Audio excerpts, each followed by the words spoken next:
Meeting is going live stream, preparing the live stream. We're going to start recording in just a couple seconds. Okay. Hey, there you are. Live stream, preparing the live stream. We're going to start recording in. Are we live? Yeah, hold on. I got to just a couple seconds. I got to mute this. There we go. Okay.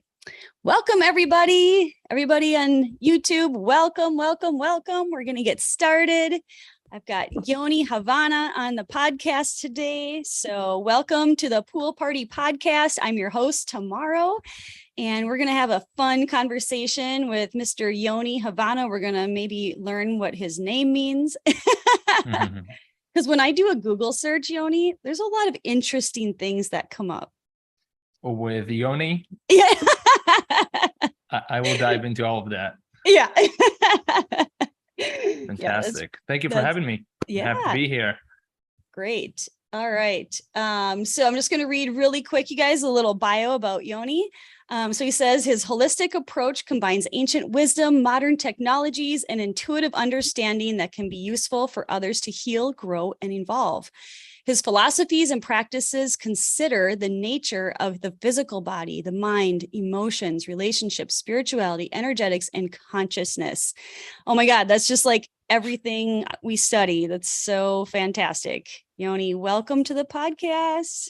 Thank you. And I've learned a lot of things from you and your husband and your community. So lots of kudos to you for helping me get on this path and deepen my understanding of life, of consciousness, of people.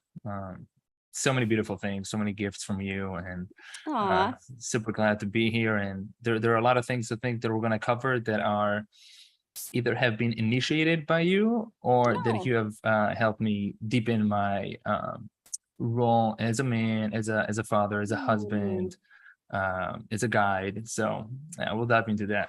Oh, I'm so honored. Thank you so much. Thank you.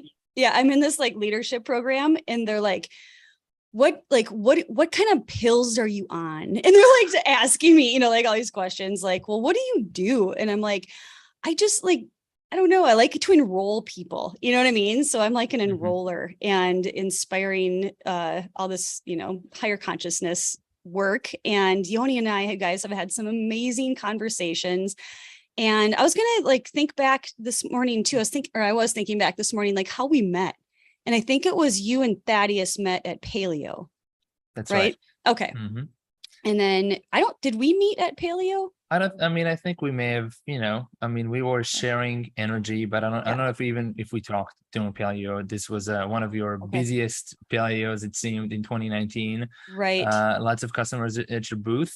Yes. One of them was me and my podcast co-host at the time, who I'm also co-hosting a new podcast, Matt Carrasco.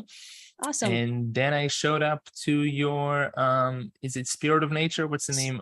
Yeah, Spirit of Nature. Spirit of Nature retreat, right. Which was absolutely fantastic and inspired me on so many levels. And so awesome. Yeah, that's when we connected more deeply. Okay. That's right. So Yoni, you guys is one of those brave souls that comes to northern Wisconsin to jump into the cold, icy, beautiful, pristine lake that we get to cut a hole in. That's not always that fun, but it's magical. So, all right. So do you want to jump into your name a little bit? Yeah, let's jump into my names. Okay. So Yoni is a name that was given to me by my parents. Yoni is quite I'm from Tel Aviv, Israel. Okay. I was born and raised there, lived there for 21 years. Actually, today marks the day that I landed in Miami, Florida in the United States 14 years ago. No way. Today? Yes. What? I just got chills. Yes, which means I spent 40% of my life in the United States and 60% of my life in Israel. And so they actually were going to name their first child, which is my older sister, Yoni. That they were looking for Yoni. It's quite a common name in Israel. It's a nickname for Jonathan or Yehonatan, which is a Jonathan. So it's kind of the equivalent to Johnny. in America and other cultures that use Johnny for Jonathan. Okay. My name is Jonathan on my ID. So Oh, nothing really? crazy there, but as I've learned, Oh. one of the guests that were on your podcast recently, Mike Bledsoe, had Aaron Alexander on his show a Oh few my years God. ago, and he was telling him that he was working with a guy named Yoni, and Aaron was laughing his ass off because Yoni, that's his name. Yoni also means the female Go ahead. Yeah. sexual organ, Yes. which is also the gate to the universe where Absolutely. humans kind of coming into this world, which is Yeah. amazing, right? There are all kinds of products. If you Google my name and you see a Yoni egg, this is not some sort of a food. It is a product used for not gonna go there. Yes, we're not gonna go there for females, but yeah, so I like that my name also represents the universe, right? There's some sort of a synchronicity there that is beyond Jonathan's mean, Yonatan comes from Yehonatan, which is Jehovah. Natan is gave, so it's a gift from God. So I'd like to this is how my parents named me, as a gift from God. I'd like to think sometimes that I think everybody's life is a gift. Every single sentient being, right? So including myself, which is actually something that I struggled with, I think, more in childhood, because it didn't want much of attention on me. Celebrating my birthday used to be something that I was kind of toning down of the celebration of my life, celebration of my identity, celebration of my ego, everything that has to do with my personality. I was kind of shying away from it. Yoni, I have to stop you for a second because I just did an amateur mistake and I didn't record yet. No doubt. Now we're recording too. Now we're recording. Welcome to the podcast, everybody. Thank you. We're just learning that Yoni Havana is a gift from God. Well, I touched on Yoni, right? So Yoni, nickname for Yehonatan, comes from Jonathan, gift from God. Very popular name in Israel, where I'm from, where I spent most of my life, 60% of my life today. Wow. To be more exact. And then Havana, it's a great last name. It also comes from Hebrew, actually. It's Havana. Havana means understanding in Hebrew. So I do roll with Havana because it's easier, it's more fluid. Also, my wife's husband is from Havana, Cuba. So everything kind of ties together, my first name, my last name. I was going to say, that's what my connection was to your last name. I thought it was like because SD and So, So, I mean, it's just the Hebrew self and the American self, the Cuban self. It's all of it. It's one bundle that I very much enjoy living. It's such a cool name. Like when you first told me that, I was like, what? Wait, why do you get that cool name? Thank you. That's awesome. And there's some you're a pretty private dude, right? I mean, there's some of that sovereignty stuff built into it as well. I don't know how much of that you want to share because I know you're very private. Is there anything there you want to chime in about, or?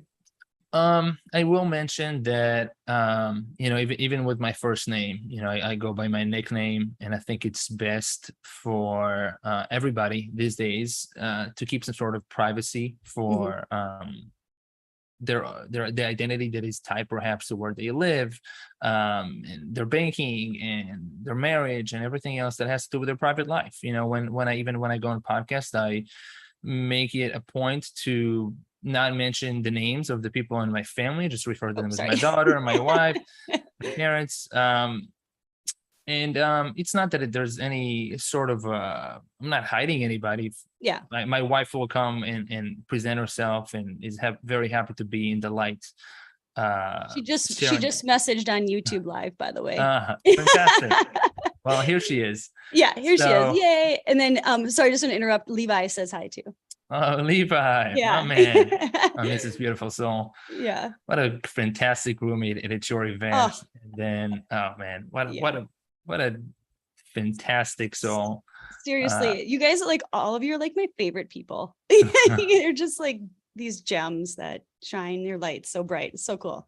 Yeah. You brought us together, which is you brought a lot of people together, and it's been, I was thinking about the mastermind today and how excited I am to go to another one with my future son, who will be born in the next few weeks. So we many, both so just many took a beautiful big things. inhale. Yes. Oh my gosh. And I want to kind of segue into this. I've been wanting a son. I've been wanting a little man to take care after for, I would say, about 20 years now. I asked my parents to create another person, a sibling, because I wanted to take care of a little gentleman. Yeah. And before my daughter was born, I was hoping for a son. I'm very happy that I got a daughter.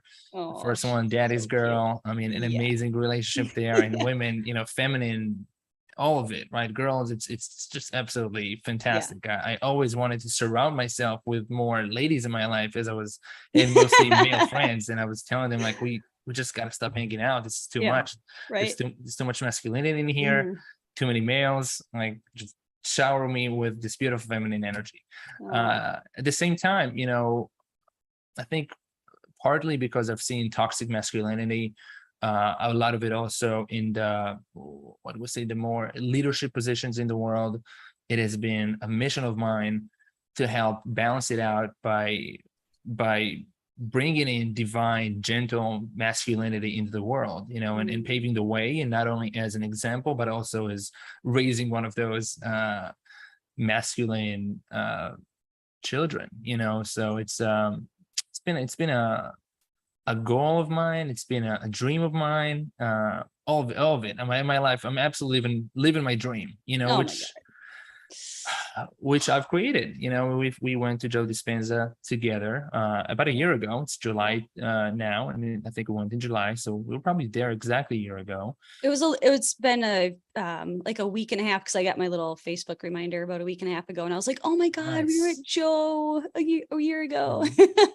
Yeah, it was Thaddeus and I and Yoni. It was so fun.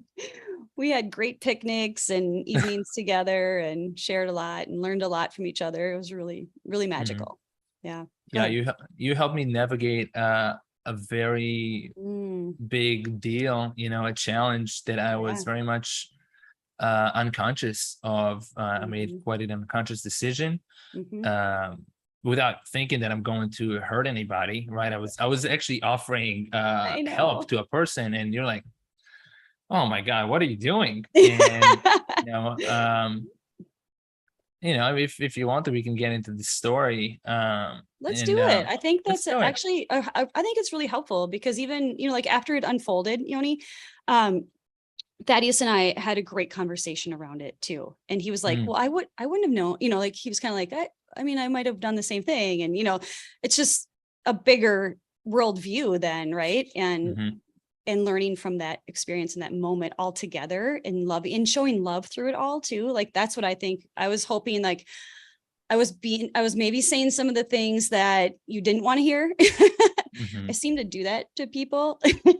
But I was also trying to really hold space and, like, come from a place from my heart center and be like, listen, like, here's a different side of that. But if you want to dive into let's do it. Yeah, go ahead. And I will say, I wanted to hear everything that you've had to say, and I wanted to I was right. I was with an open mind and open heart about it. I am okay with admitting that I make mistakes. I make mistakes, hopefully over time, less often, and less of the same mistakes as I grow and evolve. But I make mistakes. I'm totally cool with that. I don't think that by any means all the decisions that I'm making, everything that comes out of my mouth and in my mind is fantastic, helpful,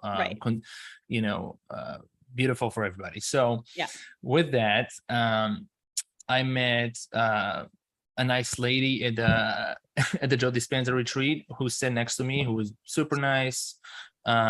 We became friends, right? We were helping one another understand the work better, and just meet random people there. We started by sitting, the three of us, meaning you, Thaddeus, and I, and then we decided, okay, we're gonna meet more people. And I met this person who was local there, I think she lived about 45 minutes away from the hotel where the retreat was.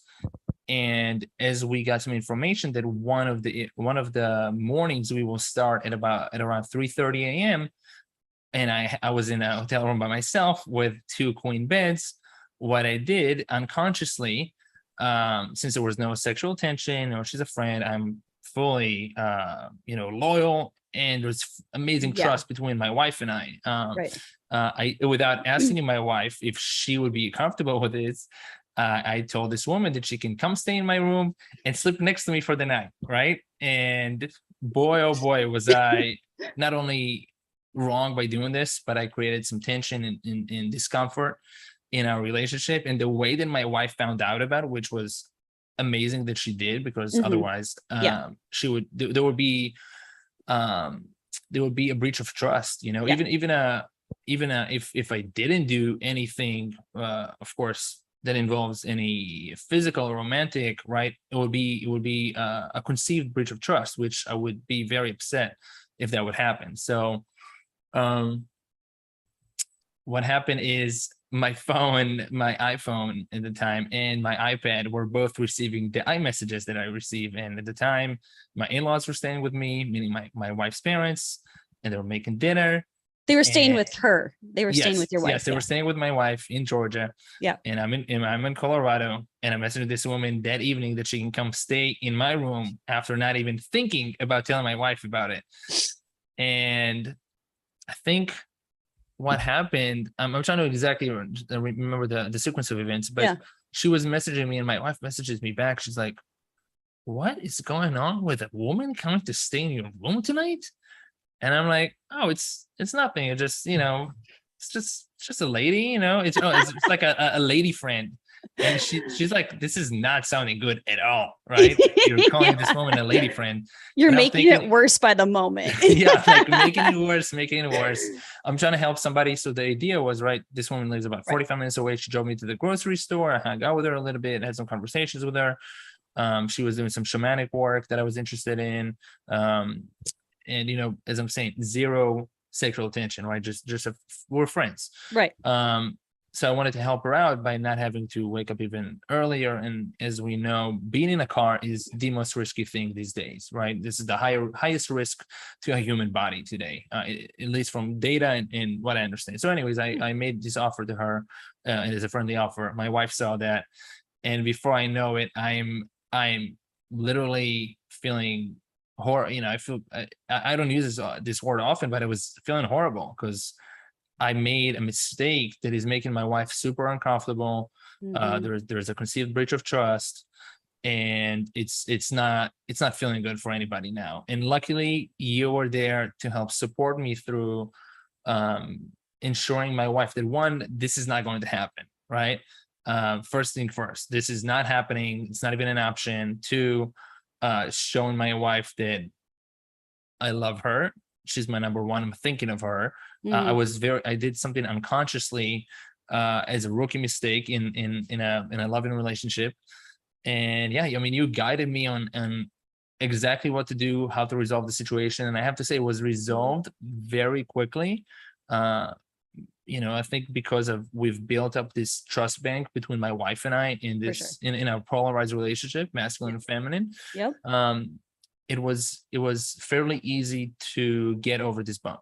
Yeah. But without your guidance, and without that being happening, I could have been in a quite the trench, relationship wise. So that's, I tell this story in men's retreats, because we talk about polarized relationships. We talk about containing or women, making them feel safe, creating the space, trust. And I love that. The difference, of course, between containing and controlling women is completely different. Right. You can look up what containing means on YouTube for the listeners. Yeah. And I tell this story with, I don't love thinking back about it because it makes me feel a certain way, and how I made my wife, how my wife felt based on what I did. I was very lucky to go through that lesson with you. So I think, kudos to you for being vulnerable in this moment to share with that and have it be an example in your men's retreats too, Yoni. I mean, that's the practice, right? And the experience, and then the teaching. And it's just so beautiful. And I'm sure that story is so well received by other men, because I know, and I just took a couple notes while you were talking. So I'm just going to interject really quick. First of all, Yoni, you guys was really open to hear me. And I was a little, maybe like, no, I was a little stern. I was like, no, you can't do that. I mean, but he was open and able to hear, right. And able to listen, and take the coaching, which was, that's a different level. Right. And, so I think that's really cool that you have done enough work that was available to you as well. Cause there's people in this world that would not be well received. Right. And if you haven't done substantial work and are able to look at yourself and go, shit, I screwed up, and, acknowledge that. Right. That's just like the basis of it. But then I think, like, as men too, like, my husband has been in some certain situations, not quite like that, but other ones. And I forget myself that you guys are, as men, you're trying to not fix something, but you're trying to reconcile something and make everyone's life better. So I always go back to that, assume good intent.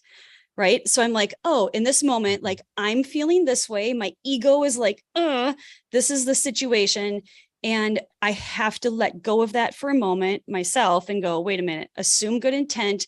He's trying to make someone else's life better. He's trying, he's not conscious of, what's that doing right now with us. And I think that's, a lesson that we all learn with age, right. And wisdom and experience and all of that.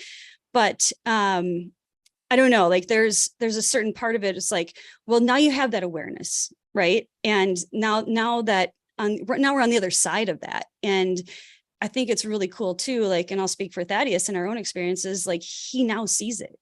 And I've brought that awareness to his eyes and his space, and just like, well, this is how, like, your wife perceives this as the divine female.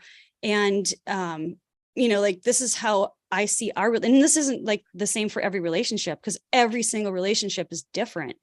And that's why I was being a little tippy toe with you at some points too, because I'm like, I don't know what you guys have set up. I don't know what your agreement is. Right. So like, understanding each other's agreements, I think, is huge. And, like that book that I recommended to you, is it Conscious Loving. Thank you. By Gay and Katie Hendricks. They talk about that, like, whatever you guys have set up, like, if that works for you, like, if it's open relationship, if it's, whatever, and to have that conversation and understand that agreement going in, or at least at the forefront, right, of the relationship. But I think also, it's really important for us as women to hold you guys in divine space too, and make sure, like, we assume good intent. We don't need to come over the top and attack you in our own testosterone, anger, like that, whatever, as well. So there's always two angles, or there's infinity angles, but there's two sides to, every story. And I was just so happy I was able to help you through that and see the other side. And I hadn't even met your wife at that point. But I knew, like, how awesome you were. And I'm like, she's gotta be just awesome. So not that means, it's here or there, but I feel protective of people too, and yeah, it was a really neat how it unfolded. And I don't know, is there anything else you want to add? Well, you helped immensely. And I think, as you said about Thaddeus, and for myself, you helped us upgrade our consciousness level. And that's huge. Yeah.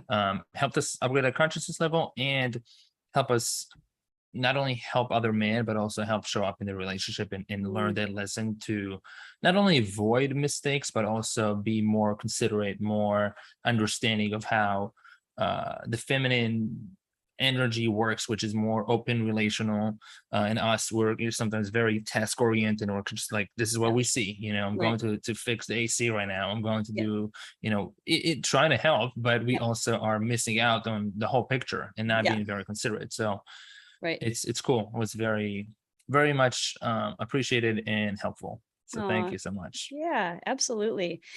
Okay, so you've done some Joe Dispenza work. Did you ever go to the follow-up, Dr. Joe? So September of that year, Yeah. 2 months later, my wife is ready to go to the advanced follow-up, and so am I, right? As you might have seen in the retreat, I was quite excited to touch on that for the people that know a little bit about the Joe Dispenza method in retreats. My eyes were bloodshot from how hard I tried to squeeze my creative energy up my spine into my pineal gland. So I'm quite excited about the Joe Dispenza work. Pretty So excited. I was ready to go. It was in Marco Island, Florida. My in-laws are in Miami, Florida, and we were hoping that they'll be able to look out after our young daughter. But since that did not come into fruition, and we didn't get any tickets, we figured we'll show up, and if it was meant to be, we'll go. And the priority was my wife, as usual. The priority is my wife. That's just the beauty of life. And I gotta read something off YouTube. Levi just chimed in. He said only Levi is allowed to be Yoni's roommate at retreats. That's so awesome. That's sweet, man. Which is true. So cute. No offense to my wife. It's just a different category. Yeah. So anyways, we showed up to Marco Island, got an Airbnb, and realized kind of the last moment that I'd need to take care of our daughter, which was a fantastic father-daughter quality time trip. We were going to the beach every morning. So yeah, my wife went for the 3.5 day advanced follow-up. There were I think most nights we got up at like 3:30. I drive her to the event in the hotel. My daughter's still sleeping in the Airbnb, come back, get back to bed, wake up with her, beach time, children's museum, botanical garden, popsicles, watermelons, just fantastic, amazing time. I'm still looking forward to going to another Joe retreat, like at least another one in 2023, just based on family occasions that are happening in here. And are you thinking another week long, Yoni, or a follow-up? I'm very much wanting to go to, and I'm torn, right?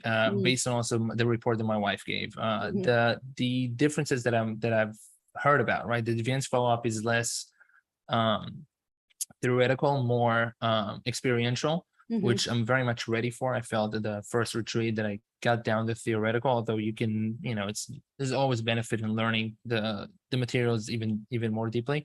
Right. And also she said it kind of took like a little bit of time to get into, the energetic state. So I would go to either. Yeah. But I would love to go a little bit deeper. I've done a good amount of work. I've done the Joe work for a long time. I mean, a long time. It's gonna be 2 years since it started in November. I don't do it daily, but I've done a good amount, and I've had quite the amazing moments and understanding of what's going on with the method. What is it of us being the creator? Of a human connecting to source, to understanding that we are creating our lives, we are responsible for everything that is going on in our lives. And how does the science work of really getting into the no place, no body, no one, no time, into the dark, into the blackness, which I have done a few days ago in the men's retreat. So I've done it in different fashions. I've done it with all kinds of different technologies, modalities, medicine, meditations, breath work. I dance around with different ways to get there. I've had the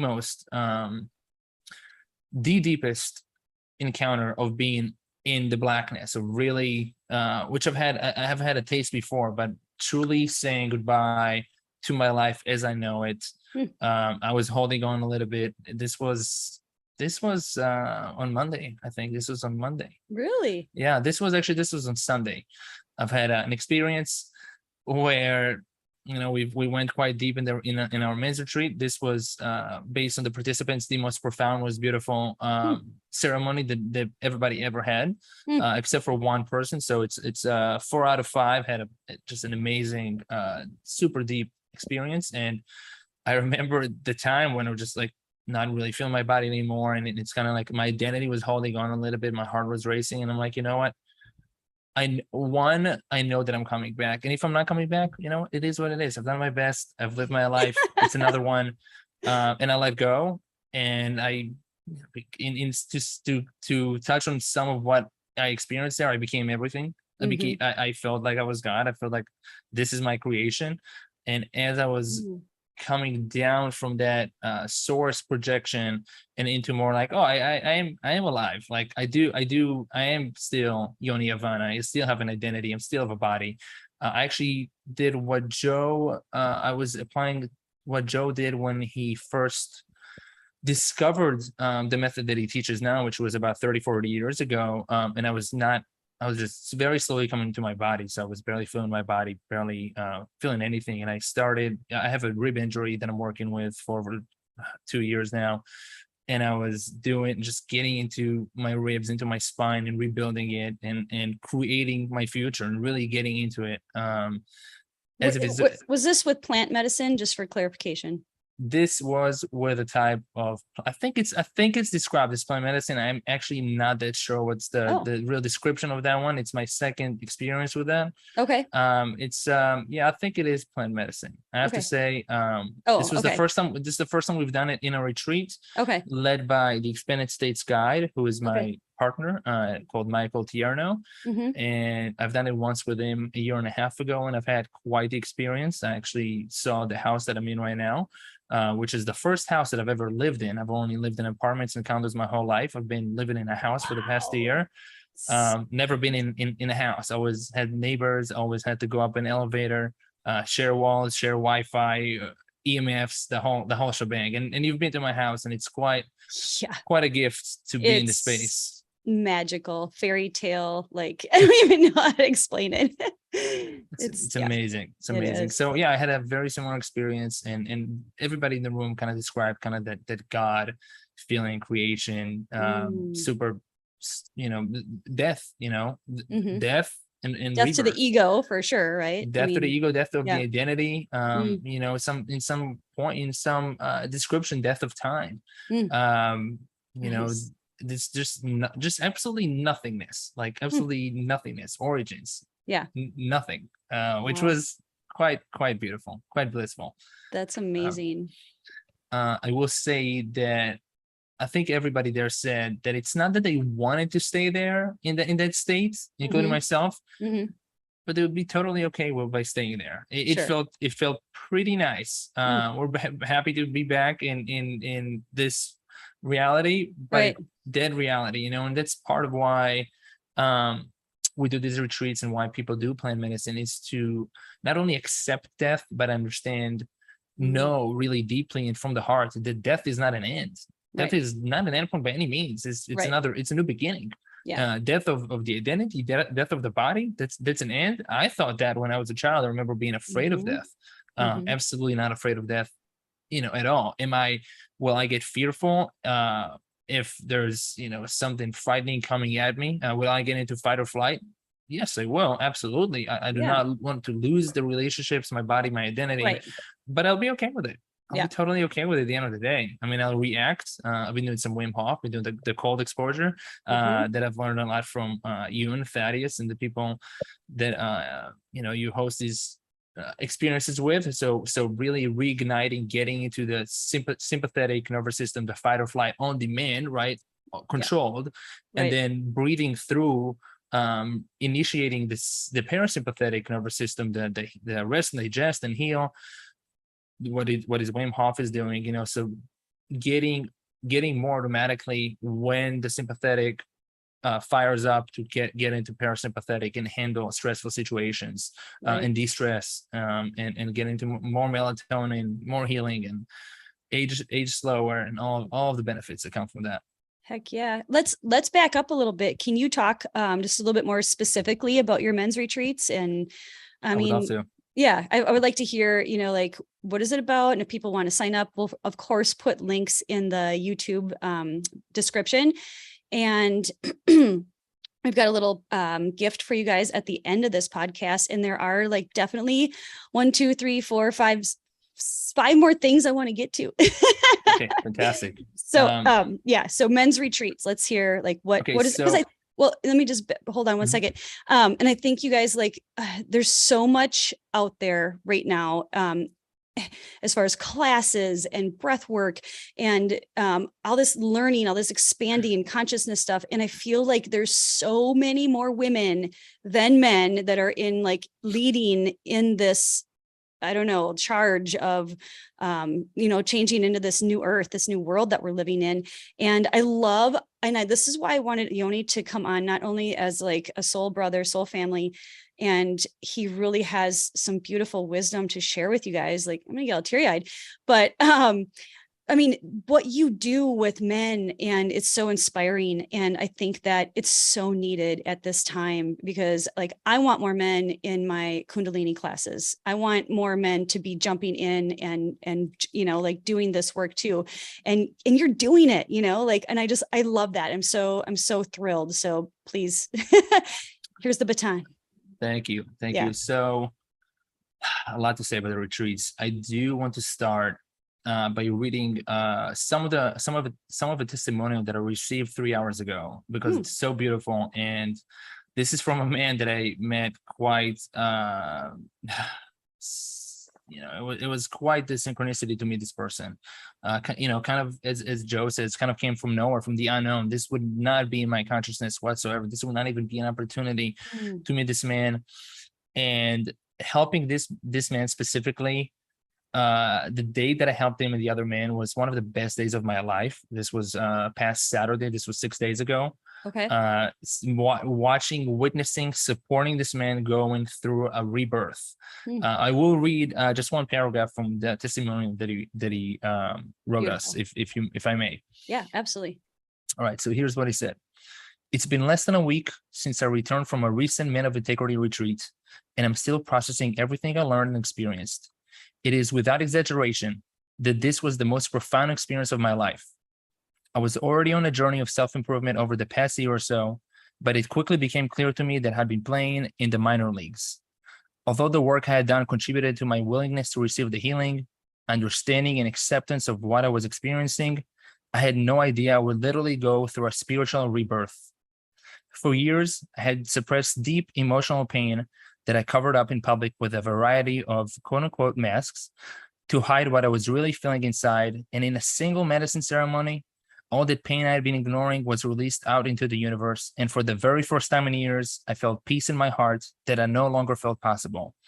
I felt the love of every man there who was ready and able to lend a hand, share some kind words, or just tell me they love me. I had no idea that kind of vulnerability was allowed amongst men, but it was incredibly liberating. Even as I write this, I can feel the warm, powerful energy in that house. Oh. So, wow, that's powerful.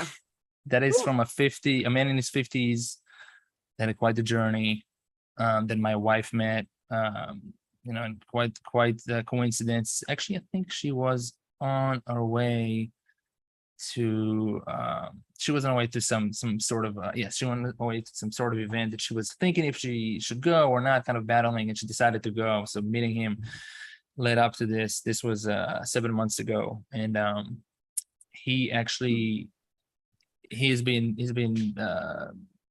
was in the past tense. He was struggling with prosperity, going through a divorce and all kinds of stuff that related, and blockages and chakra blockages and everything. And I told him about this. He talked to my partner Michael months ago, decided that he can't make it because of financial reasons, and he showed up on the Lila Quantum Telegram group, and I saw his name days before the retreat, and I offered him a gift, and I said we can make it happen for him for a lower price, just to get him in the door, because I feel that we can make it happen. We're doing this work. I do this type of work not for financial reasons. Of course, the place, the food, the medicine somehow needs to pay for itself. And of course, yes, and so we made it happen, and he showed up with with courage, with a big heart, with an open mind.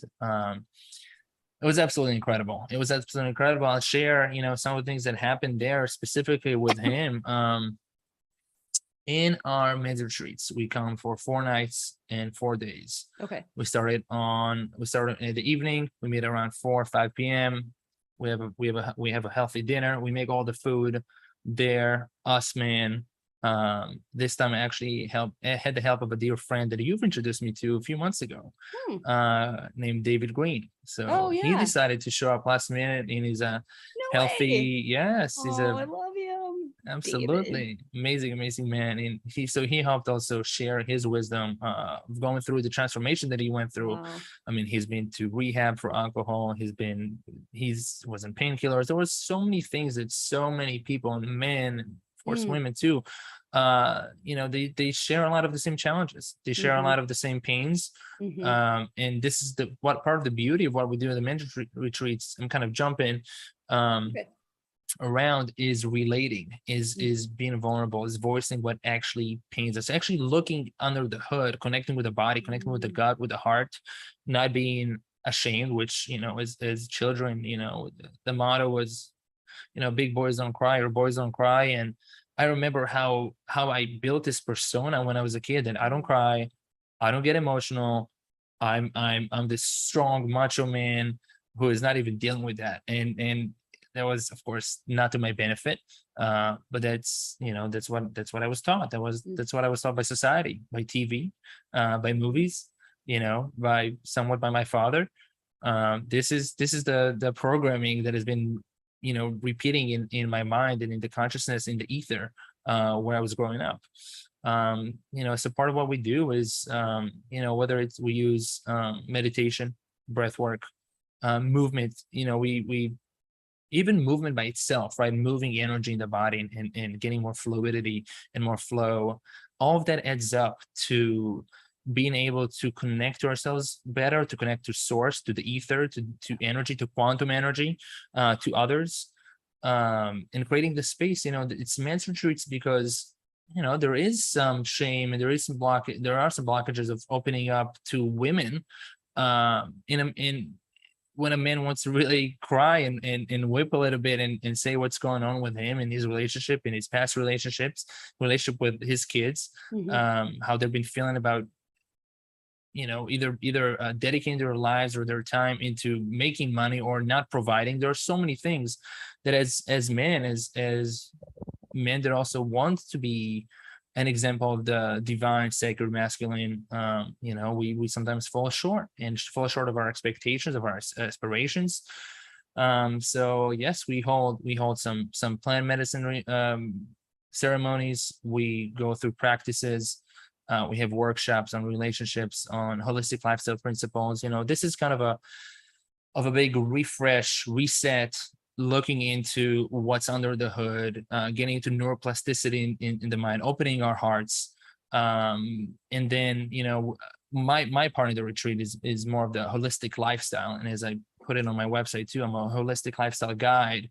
I help people with consciousness. I help people get through and support them at the retreats, but also it's about giving them and empowering them with tools on how to move forward from the retreats. 4 days, 4 nights. It's a fantastic reset, but we got to maintain. I mean, I've learned from you, and it's part of what I do in the morning routine. The movement, we do some Kundalini movements.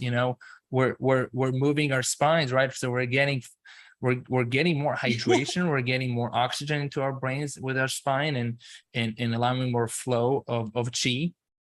I mean, there's stuff that we talk about, which I think has to do again with divine masculinity, about and that touches on the Joe Dispenza too, with what are we doing with our creative energy in our first chakra, in our root chakra, next to our sexual organs. Are we wasting this energy and showing up in the world in a way that one is being wasted and given in a way that is not very productive and not very beneficial for us? Or are we retaining this energy and also moving this energy up our spine to not only heal but be in more flow and use this creative energy for creation, for transmutation?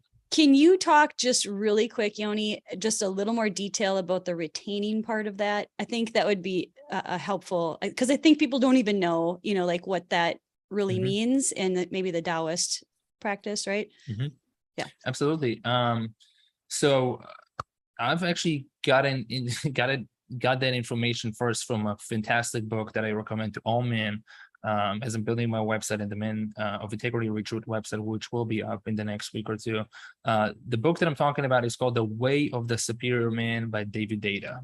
I've heard about this book by Mike Bledsoe, whom I worked with for a few years. And one chapter there specifically talks about ejaculation. There we go. There we have it. So creative energy to create a person, right? Amazing energy that sometimes we, as men, decide to give up or to reduce because we're stressed, because we're feeling lust, because we're feeling confused and not centered, and it's amazing energy, ungrounded. It's amazing energy that can be used in a beautiful way. When I talk about retention and I talk about it to David Green and other friends that I have, it's not wasting this energy. Of course, not wasting this energy using something that a lot of people use today, which has been kind of became a popular thing, which is porn, right? So it's part of what we talk about the men's retreat.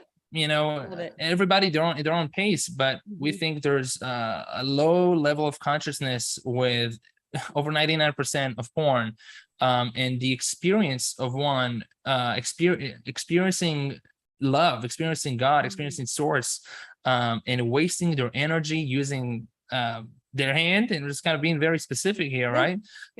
It's just not a great practice. It's not a great practice in order to find love in life, in order to find a mate, a partner, and it's not a great practice to be in a sacred relationship of showing up, of getting feminine energy from our partners. So we talk about porn, we talk about social media, we talk about marijuana, we talk about alcohol, we talk about gaming, a lot of things that a lot of men do. All these things are feminine energy. So good. Thank you so much for doing this work. Seriously, it's a deal, you guys. Like, I mean, I see my kids' friends, I hear what my sons say, and at every level. I mean, there are kids in 5th grade watching porn. They're addicted to porn. And I mean, that's mortifying, you guys. Like, this is the work we need to be doing and educating our children. My God, like, you're going to be presented with this. Your friends on the bus are going to be presented with this, right? So, like, thank you for putting yourself out there, Yoni, doing the research and then sharing that with other men, because it's just going to be a ripple effect, right? And those are all really lower chakra things, and they don't have to be dirty or bad or, whatever. They're beautiful and they're sacred, and we've lost that connection. So I think that's, really why I wanted you to speak more definitively or detailed about that is it's something we need to hold more sacred, right? And we've been led astray, and it's time to bring that back. Yeah, absolutely. And I'm saying besides the ejaculation part, besides the porn, there's of course, and I've taken a good part of it. There's the substances, right? And there's the gaming, there's TV, there's social media, there's these dopamine responses that are artificial, that are not real connection. They're not real connection between the feminine and masculine of really creating this beautiful unity of love, right? So I've heard about it from David Dada. The first thing was, the what's way better than a regular orgasm. It's a braingasm. It's shooting this energy up the spine into the pineal gland and experiencing this wonderful. There's show. Yes, there's a colorful show, but it's also there's a lot of healing happening. There's love that is way beyond this depletion that comes out. And then Joe Dispenza work, was again touching on it. Part of the Joe Dispenza work, for the people who might not know, is about bringing this creative energy into the pineal gland. Another person bringing knowledge that sages and besides your dog have known for thousands of years. As you look at the screen right now, right behind me, this is my logo, so you can see a pine cone. This has to do with how I view the world, with the power of this beautiful sacred geometry of the beautiful pine cone inside my brain, inside everybody's brain, and is part of my logo. And I'm kind of jumping into it. You can see a cymatics in the background. There's a cymatics pattern of 963 of return to oneness, a super high level of consciousness of being. And there's some sun rays beaming. So as I'm bringing up this energy into my pineal gland, I'm beaming love. I'm beaming high level of energy to everybody, to all sentient beings. This is part of my my mission. This is part of my purpose, to upgrade consciousness, to bring more love, for people to experience more love, higher levels of love, way beyond myself. I'm showing up here in this body, in this time, to do that. That's my mission, is above all. And that's, I just understand that. I know that. My partner knows this. My parents know this. I left my nest, my family, my parents, my sister, my friends, my country, to pursue this what I believe is a much more fruitful use of my energy and my skills and my gifts and my time. So yes, a lot of learnings there, a lot of sharing there. It's part of what we do at the men's retreats, right? Bringing more awareness to how things work, what we've been asleep to, what kind of habits we gotten into that has gotten us and brought us less joy, less satisfaction, less meaning, less purpose, honing in on those, retaining, learning how to move energy in our bodies, opening our minds, opening our hearts using medicine. We do use medicine, and rather than telling people like, hey, go do the Joe Dispenza work, because when one does medicine, even if whether it's a 2-minute experience or 5-hour experience, it's a bit of a shortcut to make sure that somebody knows where they're aiming. Where are we going? Where are we trying to go when we're doing the Joe Dispenza work? Where are we trying to go when we're meditating? What does the blackness feel like? What does the nothingness feel like? What does it mean to get beyond ourselves, right? To get the mind out of the body, and so the body can get actually into deep healing, so the mind can experience pure consciousness, pure love, pure quantum. What does that even mean, right? So this is part of why we do the retreats. It's a bunch of courageous men that are, they have the calling to do the work. And I'll tell you that last one was our most successful one, because we've been evolving, because the men that showed up came with a lot of bravery and open heart and courage, and also a good amount of things to work on. And we were able to show up and respond to whatever came up to them. The man that I read the testimonial from, we started a ceremony the second day, and was having quite a hard time, and I was there holding his hand, and his head is on my shoulder, and he's whipping, and my whole shoulder is full of tears, and I'm so happy to be there for that person, to support them. I'm living my purpose.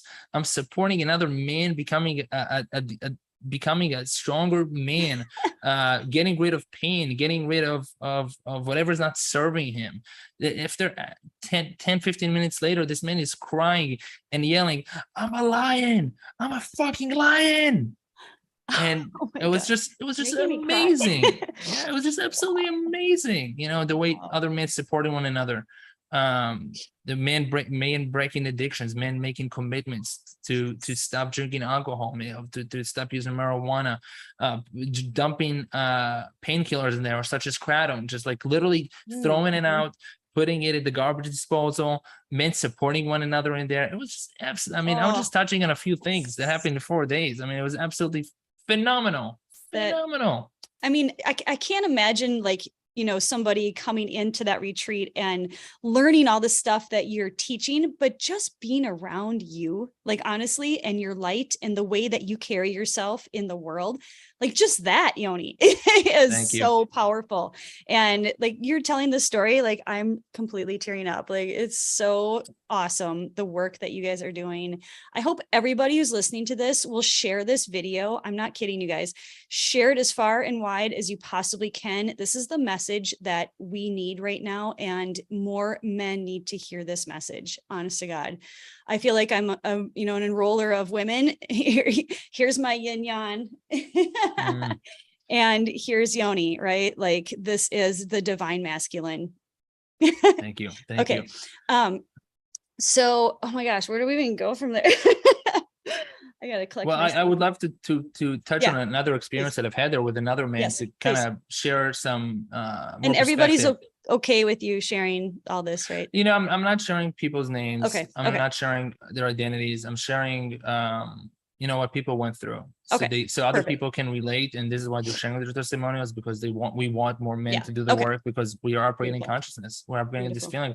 We're making our women and the children and everybody feel more love and joy, and get closer. So to quickly give another experience that I've had there the same day, there was a man that showed up with quite the chaotic energy. kind of all over the place, physically, theatrically, emotionally, talking about how his, kind of repeating the same story of how his father abandoned him and how he's a victim, and not taking much responsibility, and bringing his energy and and his kind of challenges and things that are bothering all over the room without being very considerate of everybody else. And he wanted to come and he's trying to also to work everything with his mind. And part of what we've learned too from Joe Dispenza is matter trying to change matter, you're not going to get too far, right? Energy trying to change matter, now we're talking. Or it's going to take a long time. It's going to take a very long time. Right. I've not seen amazing results yet with matter trying to change matter. Right. So yeah, I try to kind of, it's like, I'm in my mind, just try to fix everything in my mind and work it out in my mind. I've done this so many times and I have so much experience. And, I gave him some suggestions on, like, we use sleep masks, right? So we can really go inwards, no visual input, really the full surrender is laying down, arms open, right? So physically, posturally open to Pachamama, to Mother Earth, to consciousness. Surrender, right? Just bring it to me to show me what is there for me to learn. I'm ready and open to surrender to higher power. But this man was moving around. He doesn't want to put his thing on. He's like, oh, I've done this a million times. Like, he's coming to teach other people. Long story short, it's just me and him outside, and he's coming to me with the same stories he told everybody. And they're playing his game, right? They're responding verbally to and tonally with the same tone to what he's bringing to them with this problem. It's like, oh, maybe you should do this, maybe you should do this. I'm like, I was just sitting back with my Yoni Havana hat, no shirt on, just in the Georgia 90 something degrees humidity and all that, and telling him, like, simmer down, slow down. I don't really want to hear about it, and calling him out and saying, your energy. I'm a 35-year-old man. I'm a strong man who can take care of myself, my family. I'm not afraid of you, but you're making me feel uncomfortable. Your energy is making me feel uncomfortable right now. Later on, I called the other man and confirmed that they feel the same way. And he was weeping and very happy with his feedback later on. He was very put off by it. I told him, I would love to get your respect to work on an exercise. You have so much energy. You're so wise. You're such a giver. You're such a caretaker. 3 kids and 2 wives. And alimony and the whole shebang, right? 2 wives meaning like ex-wife, taking care of his ex-wife, taking care of his current wife, like putting so much energy, trying to please everybody. But also expecting something in return that is not being met, and father relationships, and just he's upset with life, he's dissatisfied, and he's bringing it out. The medicine is bringing it out of him even more, and he's been drinking, right? So there's a lot of that spirit in him. So anyways, got him kind of cutting forward. I got him to sit down on a chair after he was moving all over the place, and he agreed to sit down on a chair, and he keeps moving also in the chair. Got him to put his mask on. And I was whispering to him, right? I'm whispering to not meet him in those vocal tones. I'm just whispering. And I got him to do it. I said, just give me 60 seconds of your time. Just give me the respect. I'm hosting an event. You came to my event. You paid some money to be here. You flew all the way from the West Coast to the East Coast to be here with me. Do me a favor, give me 60 seconds of your time. Eventually, he puts his mask on. He's still moving around. I'm like, just relax. Put all of your energy into your gut. All of your energy. You have so much energy. You're such a strong man. All of your energy into your gut. No movement at all. No movement. I don't want to see any movement. He's like, no movement, no arms, no neck, nothing. No smiles, no grins, nothing. He was able, after a few minutes, to not move at all of his energy into his gut and then into his heart. And then he did more than 60 seconds. He did a few minutes.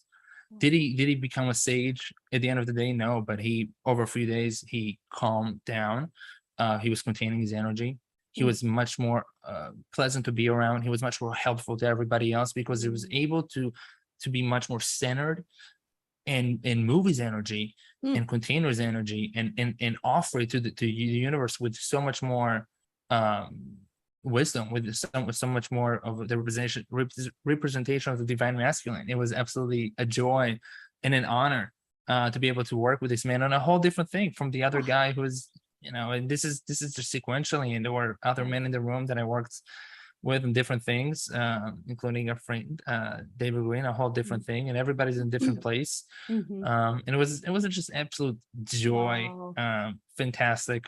And that it was welcomed, maybe not initially, right? But then it was welcome, and it was being appreciated. So what a gift you gave him, though, like just being honest, right? Like and talking to him from your heart. When you were whispering, I was like, I'm leaning in. I got really still. I got him in my heart. I was like totally in that moment with you, even. I mean, just I felt it like here, right? Because it's quantum. And absolutely.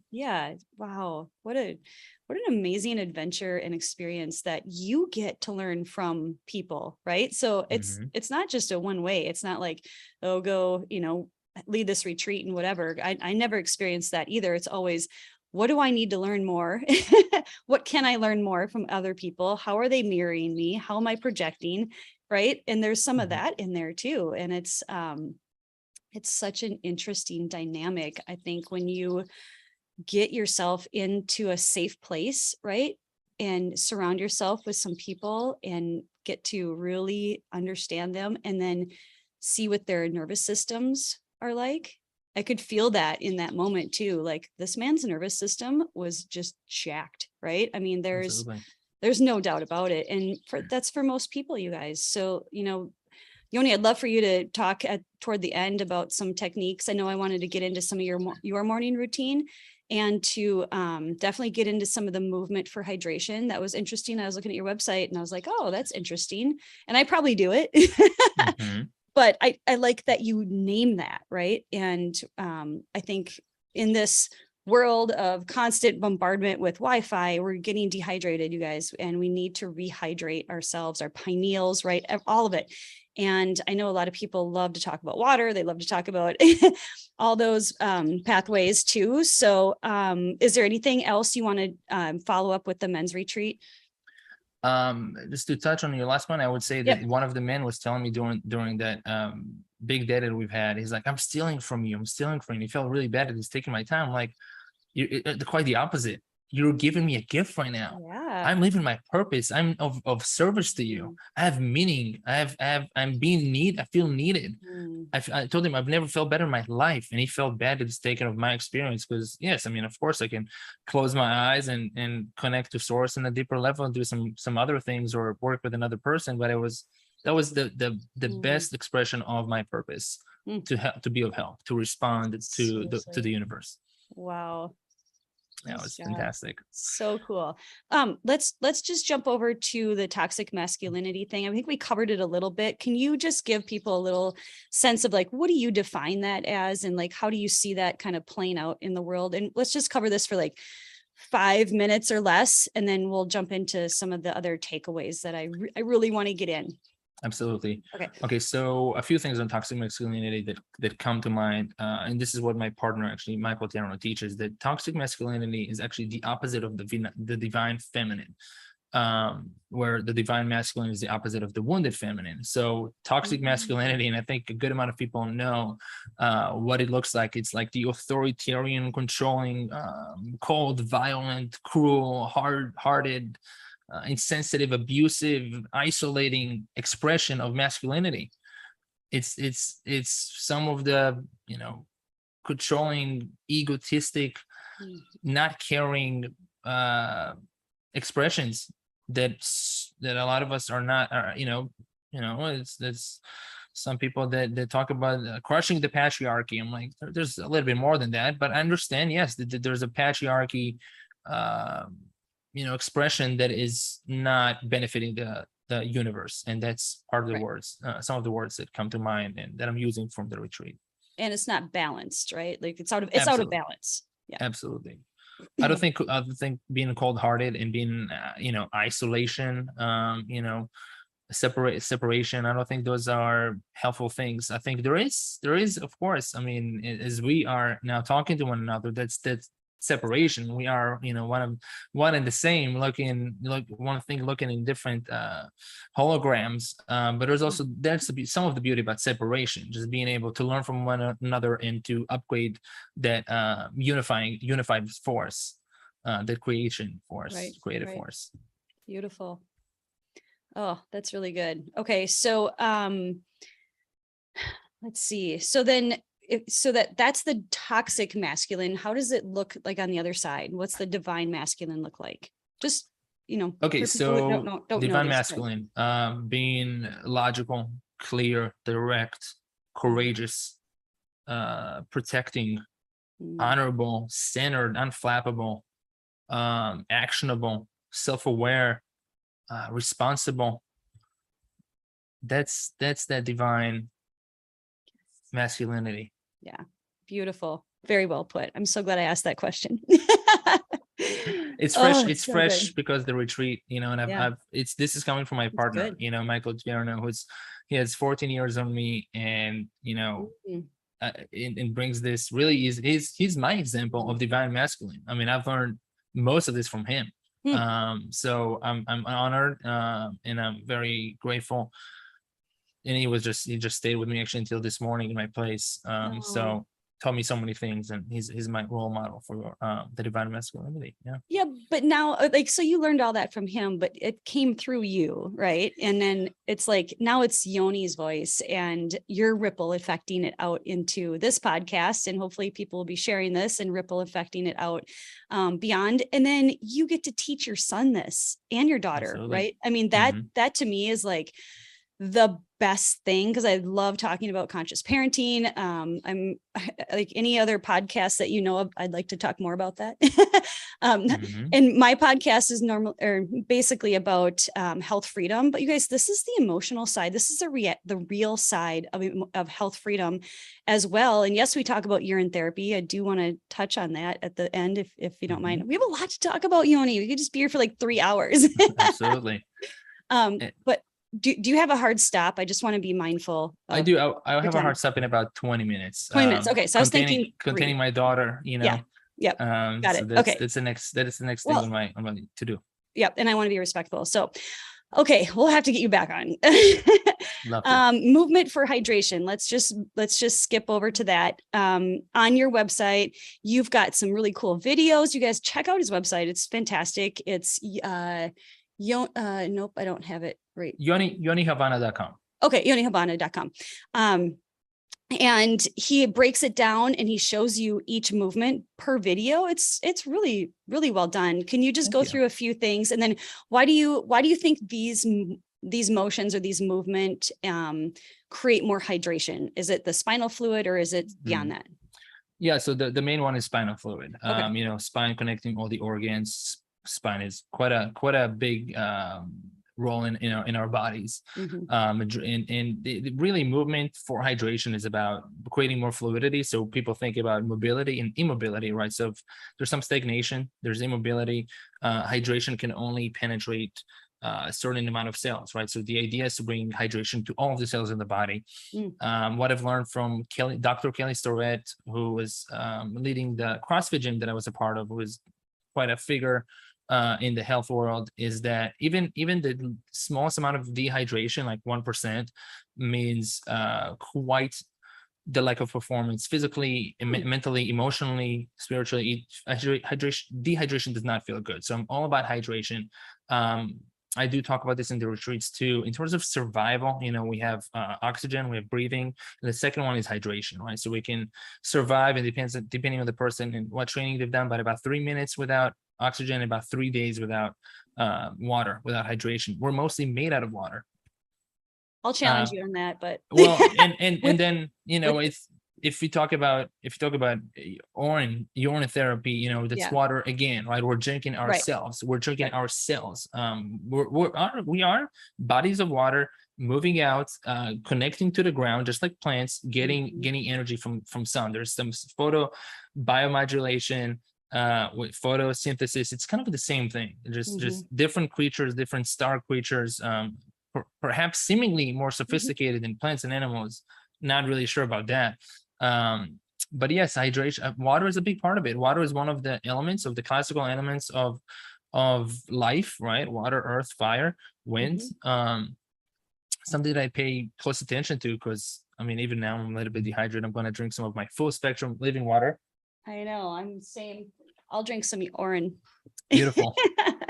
I'm not looping yet. I have to touch on it. I've learned from you to use some of the morning urine in the morning, which mostly gives me a good idea. I mean, yes, I'm getting a bunch of healing from that, but also the biggest thing that I start with, it gives me a good idea of what I've been consuming, what's my state, what's my physical state. It's like it's pretty like, here it is. I mean, it was one can use a technology like an aura ring or do a test, blood work, and get the technology to tell them. But there's the intuition, there's inner feeling, and there is also urine.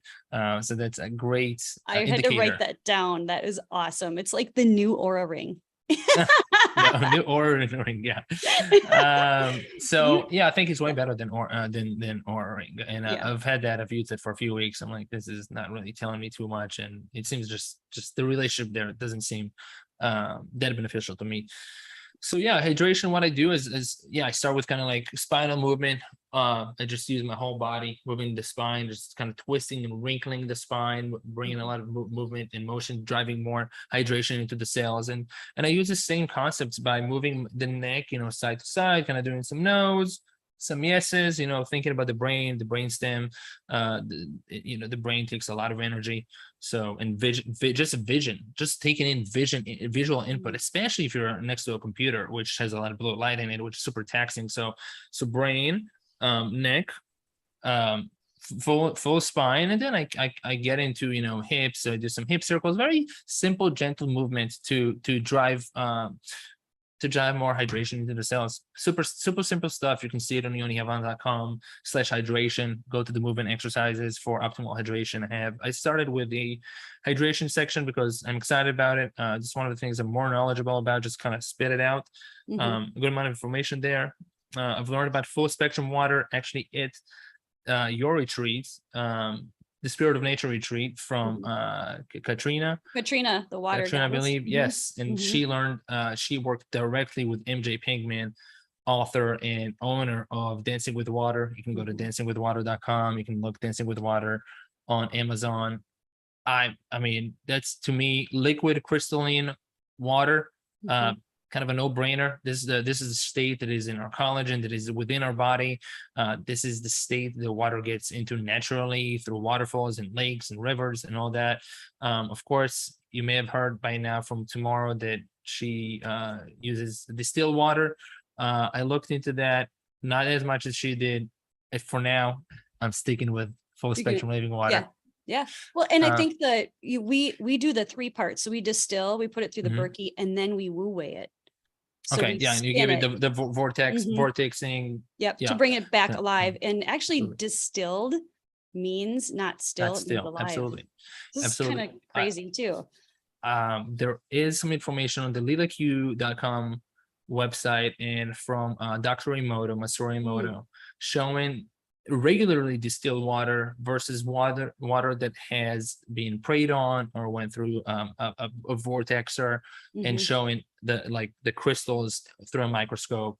They do a flash freeze, some really cool stuff. But you can see what looks like coherent and geometric and beautiful, just subjectively and intuitively more beautiful and more alive than what looks more malformed and mistreated. It's kind of simple stuff with water. So cool. You have a ring of anchi around your water. I have four types of crystals. I got the introductory kit number 2 from dancingwithwater.com. It's about $45. There's some mica, there's some perlines, I think. There's some anchi. I have some amethyst. I add some trace minerals to my water. I give it some words of praise and love and just some kisses. It's cool.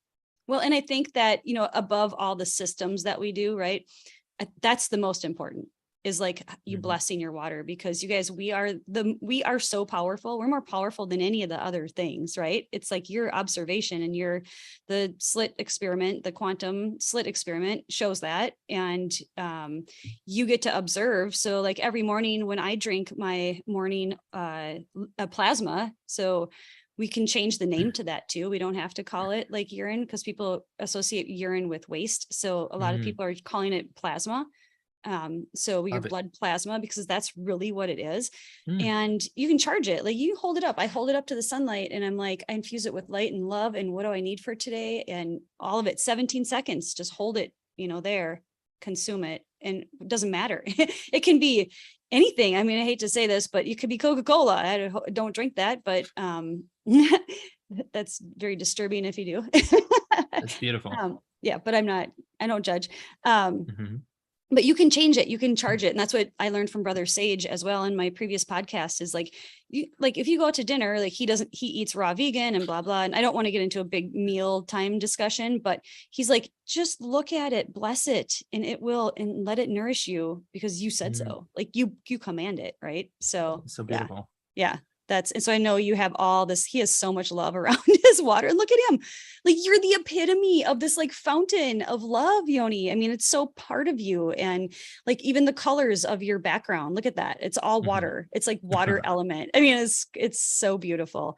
And obviously really important. And I think that another thing that I experienced is like with the distilled water, my body, and I think we go through different cycles. It doesn't have to be just one way. I'm not dogmatic in any way, shape, or form. And so like my body actually gravitated toward that water, and I was thirsty for it at my girlfriend's house every time I was around it. I was like, I just want more of that. And now it's around the plasma. Like I gravitate more toward the plasma, which is interesting. I still consume water, but not that much anymore. Yeah.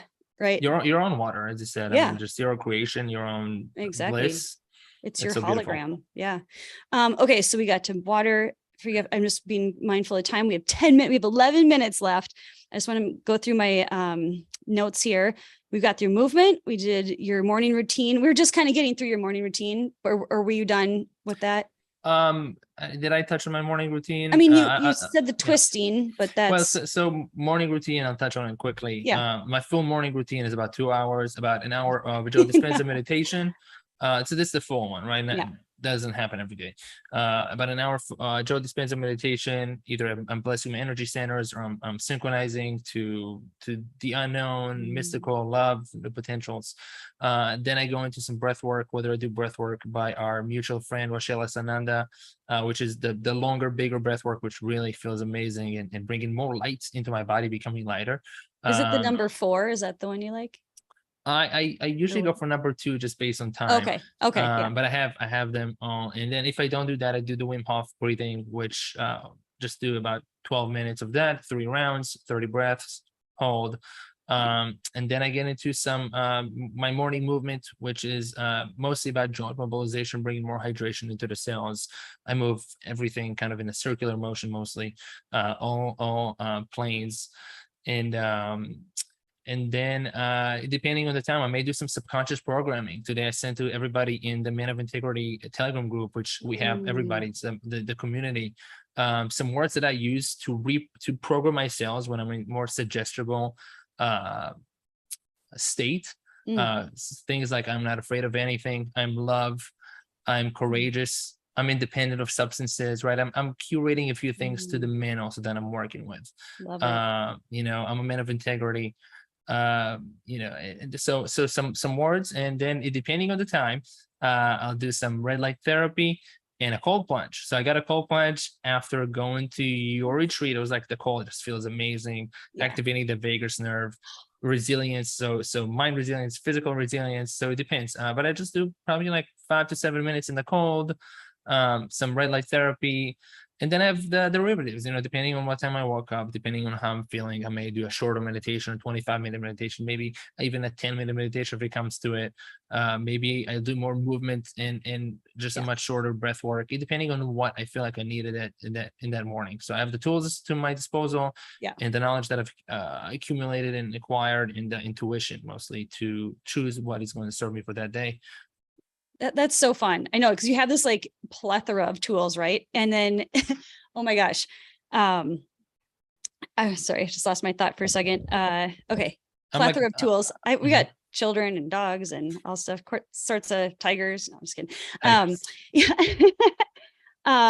No, but there are so many tools. And so what I've been doing lately too, you guys, is in the morning, whatever comes to me, like if like one morning it was like, hey, sauna and a cold plunge would be really good for you today. It's just like, I get this download. I just wake up and I get a download. And today it was, you're going to actually do 2 meditations. You're going to do a 40-minute breath work, and you're going to do an hour of Kundalini. And I was like, holy buckets, that's a lot of stuff this morning. I better get up.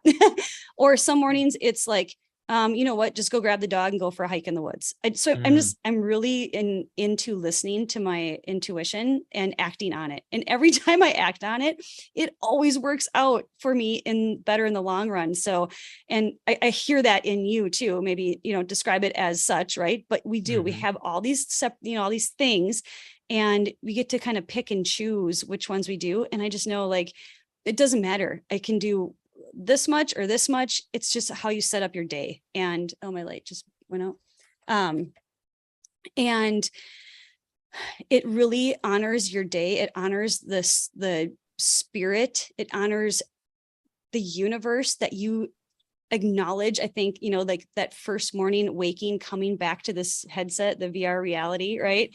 And this is what's the most important thing, is like me showing up, for myself first, right? I think that's, I don't know, like that's just like really important. And I think a lot of people skip that. And I love to hear that I know you have an extensive morning routine most days, and you're committed, right? I mean, that's your integrity, and it's you. And I love that. And you make the time. And do you get up early? I think people are probably wondering, like, how early do you freaking get up?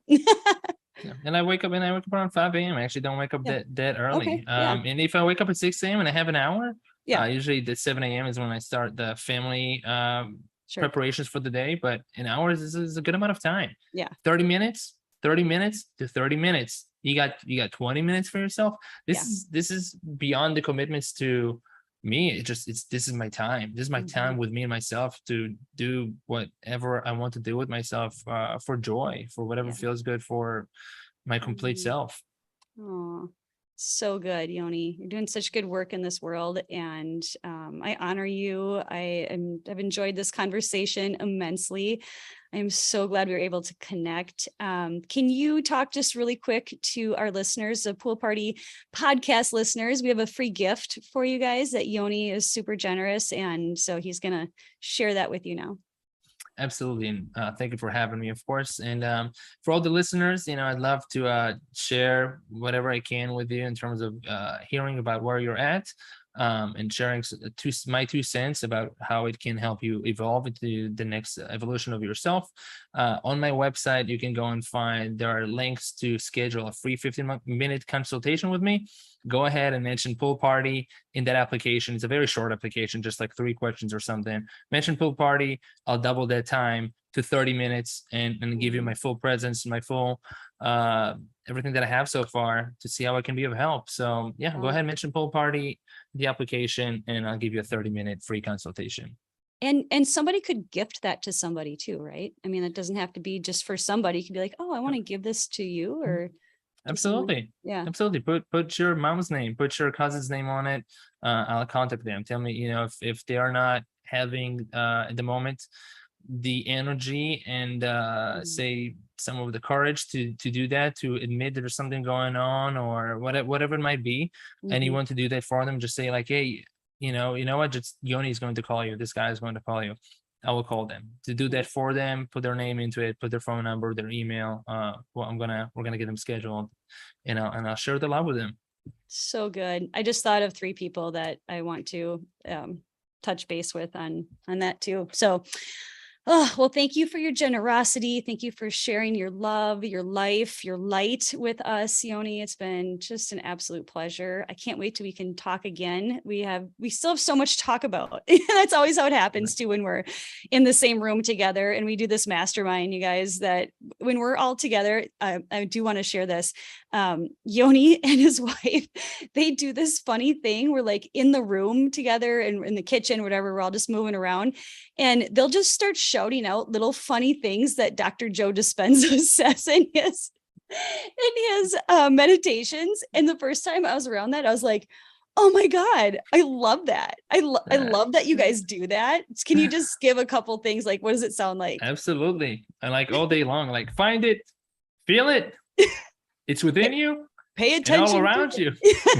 And then, okay, so then he'll say that, and then his wife will be on the other side of the room, and she'll be like, pay attention to it. So fun. So fun. And just being like in between that.